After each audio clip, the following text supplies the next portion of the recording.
ETF index mutual funds నేర్చుకుని stock మార్కెట్లో రాణించాలనుకుంటున్నారా? వెంటనే ఈ నెంబర్కి కాల్ చేయండి. నమస్తే, వెల్కమ్ టు సుమన్ టీవీ. నేను పద్మిని. ప్రస్తుతంతో పాటు ప్రముఖ ఆధ్యాత్మికవేత్త, వాస్తు జ్యోతిష పండితులు, లలిత ఉపాసకులు, వాస్తు జ్యోతిష శిక్షణ నిపుణులు బ్రహ్మశ్రీ నానాజీ పట్నాయక్ గారు మనతో పాటు ఉన్నారు. మాట్లాడదాం సార్. నమస్తే సార్. శ్రీమాత్రే నమః. సార్, పాల్గొన పౌర్ణిమ వచ్చేస్తోంది. మార్చి 3వ తారీఖున పౌర్ణమి, మంగళవారం పౌర్ణిమ. అయితే ఆ రోజున చంద్రగ్రహణం ఉండబోతుంది, అందరికీ తెలిసిందే. అయితే ఏ సమయంలో ఉంటుంది, ఎటువంటి విధి విధానాల్ని పాటించాలంటే భారతదేశంలో కనిపిస్తోంది కాబట్టి మరి పాటించాల్సిన నియమాలు అవన్నీ ఒకసారి చెప్తూ, ద్వాదశ రాశులకి ఈ చంద్రగ్రహణం రీత్యా ఎటువంటి ఫలితాలు రాబోతున్నాయి ఒకసారి మీ ద్వారా సార్. మనకి భారతదేశంలో కనిపిస్తుంది కానీ అది స్వల్పంగానే కనిపిస్తుంది. అంత్య గడియల్లో ఎందుకంటే అంత్య గడియల్లో 6:22 నుంచి 6:37 మధ్యలో, 47 నిమిషాల మధ్యలో కనిపిస్తుంది. జస్ట్ 25 minutes to 30 minutes అనుకోండి. ఆల్మోస్ట్ అంతసేపు కంటే ఎక్కువసేపు కనిపించట్లేదు. ఉంటుంది. ఇంకొకటి ఏంటంటే, ఒకటి మనం ఎంతసేపు గ్రహణం అనగానే ఈ రాసుల వాళ్ళు అపర కుబేరులు అయిపోతారు, ఈ రాసుల వాళ్ళు మట్టి కరిచిపోతారు అంటారు. అసలు అది పూర్తిగా తప్పు. ఎందుకంటే అలా అపర కుబేరులు అయిపోయేటట్టయితే, ఇప్పుడు కామన్గా ఏం చెప్తాం, చంద్రగ్రహణం సింహంలో పడుతుందంటే మిథునానికి మంచిది, తులకి మంచిది, మకరానికి మన వృశ్చికానికి మంచిది, అండ్ అలాగే మనకి మీనానికి మంచిదని 4 రాసులు తీసుకుంటాం. ఓకే, మరి ప్రతి చంద్రగ్రహణం సూర్యగ్రహణానికి ఏదో ఒక రాశికి మంచే ఉంటుందిగా. ఖచ్చితంగా. మరి అలాంటప్పుడు ఇప్పటికి భూమి మీద ఉన్న వాళ్ళందరూ అపర కుబేరులు అయిపోవాలి. అంటే వారి వారి స్థాయిని బట్టి ఎంతో కొంత ధనలాభం కలగటం అనేది అర్థం చేసుకోవాలా. కొంత పాజిటివ్ వారి స్థాయిని బట్టి పాజిటివ్ కొంతే ఉంటుంది, నెగిటివ్ కొంతే ఉంటుంది. అంతేగాని ఇక్కడ ఏంటంటే చాలా మందికి ఉన్న అపోహలు ఏంటంటే, చంద్రగ్రహణం వస్తుందంటే చంద్రగ్రహణం కావచ్చు, సూర్యగ్రహణం కావచ్చు, గ్రహణం అనగానే దేవతలు కూడా భయపడిపోతారు. అంటే ఎలా అంటే, కొంతమందికి ఉన్న ఇలాంటి అపోహలు, దేవతా శక్తి కూడా కోల్పోతాడు కాబట్టి మనం గుడికి తాళం వేసేస్తాం అంటాం. అసలు దేవతా శక్తి గ్రహణం ద్వారా కోల్పోవడం ఏంటి? గ్రహాలు ఎక్కడ, దేవతలు ఎక్కడ, ఆ మూల పరమాత్మ ఎక్కడ? కాబట్టి ఏంటంటే, ఇది ఎందుకు మోస్తారు అంటే, ఒకటి ఆ సమయంలో సాధనా సమయం కాబట్టి పౌరోహిత్యం చేసే వ్యక్తి ఖచ్చితంగా చేస్తాడు. కాబట్టి ఆ సమయంలో కాసేపు లాక్ చేసుకొని పని చేసుకుంటాడు. అంతేగాని దేవతా శక్తి కోల్పోవడం ఉండదు. ఎందుకు ఉండదంటే, ఇప్పుడు నువ్వు గ్రహణ సమయంలో చేసే మంత్రం ఎవరిది చేస్తున్నావు? దేవతదేగా. నమశివాయ అనుకుంటున్నావు, లేకపోతే నమో నారాయణాయ అనుకుంటున్నావు, లేకపోతే అమ్మవారి శ్రీమాత్రే నమః అనుకుంటున్నావు, ఇంకోటి ఏదో మూల మంత్రం చేసుకుంటున్నావు. మరి దేవతాశక్తి కోల్పోయేటట్టయితే మరి ఆ సమయంలో చేసే మంత్రం ఖచ్చితంగా ఇంకేమి ప్రయోజనం లేకుండా ఉండాలిగా. సింపుల్ లాజిక్ ఆలోచిస్తాయి, అంతే కదా. అయితే ఇక్కడ ఏంటంటే, మరి మంచి చెడులు చెప్తుంటారు కదా, అంటే కొంత ఎఫెక్ట్ ఉంటుంది. అది కూడా గ్రహణం రోజు నుంచి 40 రోజుల పాటు ఉంటుంది దాని ప్రభావం.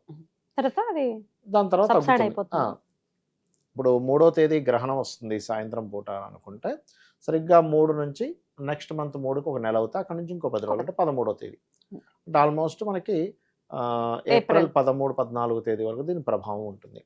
ఏ రాసుల వారికి ఎటువంటి ప్రభావం ఉంటుంది అని చెప్పి చూసుకుంటే, మనం చూడండి, గ్రహణ సమయంలో గర్భవతులు జాగ్రత్తగా ఉండాలంటారు. ఇది మేషం వారు ఉండాలి. ఎందుకంటే మేషము వారికి 5వ స్థానంలో గ్రహణం కాబట్టి వీళ్ళు గర్భం దాల్చినటువంటి స్త్రీమూర్తి ఎవరైతే ఉన్నారో కాస్త జాగ్రత్తగా ఆ టైంలో కాస్త ఏవి కట్ చేయకుండా కొంచెం లేత నెలల్లో అయితే ఇంకా జాగ్రత్తగా ఉండాలి. 8-9 నెలలు అయితే అంత ఉండదు, కానీ ఏదైనా స్టార్టింగ్ స్టేజ్ లో ఉన్నప్పుడు దాని ప్రభావం ఎక్కువగా ఉంటుంది. నిర్ణయాలు తీసుకునేటప్పుడు కాస్త కదలకుండా ఉంటే మంచిదండి. అంటే మరీ కదలకుండా అంటే అస్సలు కదలకుండా అని కాదు, కొంచెం ఆ టైంలో ఏవో కత్తెరతో కట్ చేయడము ఇలాంటివి చేయకూడదు అంటారు. ఇక వృషభం వారు ఏ విషయాల్లో జాగ్రత్తగా ఉండాలంటే, వృషభం వారికి న్యూట్రల్ గానే ఉంటుంది, పెద్ద ప్రభావం ఏమి ఉండదు. కానీ ఈ భూమి ప్రాపర్టీ రిలేటెడ్ తీసుకునేవి, లేకపోతే ఏదైనా ఒక సంస్థ నిర్మాణం చేసే విషయాల్లో దూరంగా ఉంటే మంచిది. గృహప్రవేశాలు ఇట్లాంటి వాటికి దూరంగా ఉండాలి.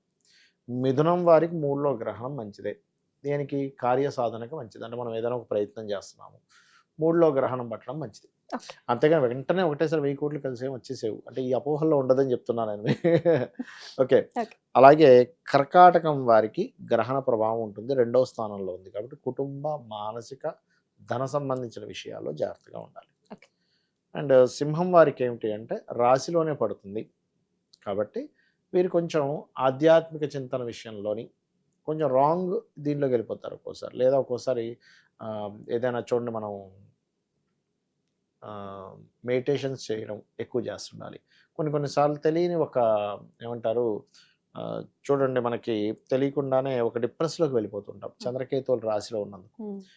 అటువంటి వాటికి గురవ్వకుండా కొంత ఆధ్యాత్మిక చింతనలు ఎంత వెళ్తూ ఉంటే మనకు ఆ డైవర్షన్ అనేది వెళ్ళిపోతుంది. అండ్ కన్యవారు ఏంటంటే ఇన్వెస్ట్మెంట్స్ చేసే విషయంలో జాగ్రత్తగా ఉండాలి. 12వ స్థానంలో గ్రహణం కదా, తులవారికి అన్ని రకాల లాభాలు ఇస్తుంది నూనెటి వరకు. కాకపోతే ఈజీ మనీ కోసం వెంపర్లు ఆడకూడదు. ఎందుకంటే ఇక్కడ తులలో గ్రహణం పడితే పంచమంలో కుజరాహులు ఉన్నారు. సో ఆలోచనలన్నీ తీవ్రంగా వెళ్ళిపోతాయి. ధనం ఈ రకంగా చేస్తే ఎక్కువ వచ్చేస్తేమో అది ఇది కొంచెం అది కంట్రోల్ చేసుకోవాలి. వృశ్చికం వారికి కెరియర్ పరంగా బాగుంటుంది, ఇబ్బంది ఏం లేదు. సో ఇక్కడ తులకి, వృశ్చికానికి, మిథునానికి, మీనానికి మంచిది. ఇక ధనస్సు వారికి తండ్రి గారి ఆరోగ్యము, లేకపోతే బ్యాంక్ ట్రాన్సాక్షన్స్ చేసేటప్పుడు, లాంగ్ జర్నీ చేసేటప్పుడు జాగ్రత్తగా ఉండాలి. లాంగ్ జర్నీస్లో ఏదైనా క్షేత్ర స్థాయిలో క్షేత్రానికి వెళ్ళి అక్కడ ఏదైనా తెలియక కొన్ని తప్పిదాలు చేస్తూ ఉంటారు. ఇక మకరం వారికి న్యూట్రల్, కాకపోతే తాతగారు ఆస్తి విషయంలో కొంత జాగ్రత్త పడాలి. కుంభము వారికి గనక చూసుకున్నట్లయితే ఇక్కడ 7వ స్థానంలో ఏదైతే ఏర్పడుతుందో 40 రోజుల వరకు వివాహ విషయంలో జాగ్రత్తగా ఉండాలి. ఇక మీనము వారికి గమనించుకున్నట్లయితే వీరికి మంచిది 6వ స్థానంలో. సో పూర్వజన్మ కర్మలో చేసినటువంటి కొన్ని మంచి కర్మలు ఇక్కడ బయటపడడం జరుగుతూ ఉంటుంది.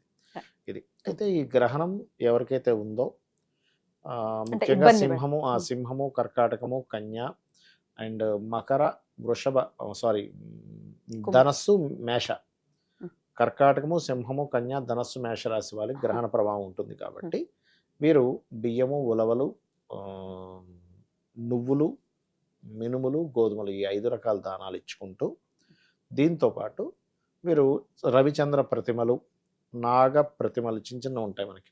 ఇప్పుడు రాగి కూడా దొరుకుతాయి మనకి, వెండే ఇవ్వాలని రూల్ లేదు, ఏ మెటలైనా ఇవ్వచ్చు, తక్కువకి వచ్చేది.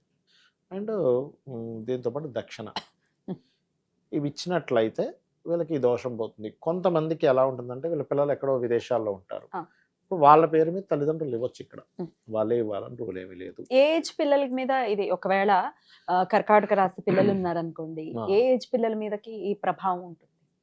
ఇక్కడ ఏజ్ని బట్టి ఎఫెక్ట్ ఉంటుందండి. ఇప్పుడు చిన్నపిల్లలు ఉన్నారు, వృషభ రాశి గురించి మనం చెప్పుకున్నాం, 4వ స్థానం. పిల్లలకైతేనేమో ఎడ్యుకేషన్ మీద పడుతుంది, పెద్దవాళ్ళకైతేనేమో ప్రాపర్టీ మీద పడుతుంది.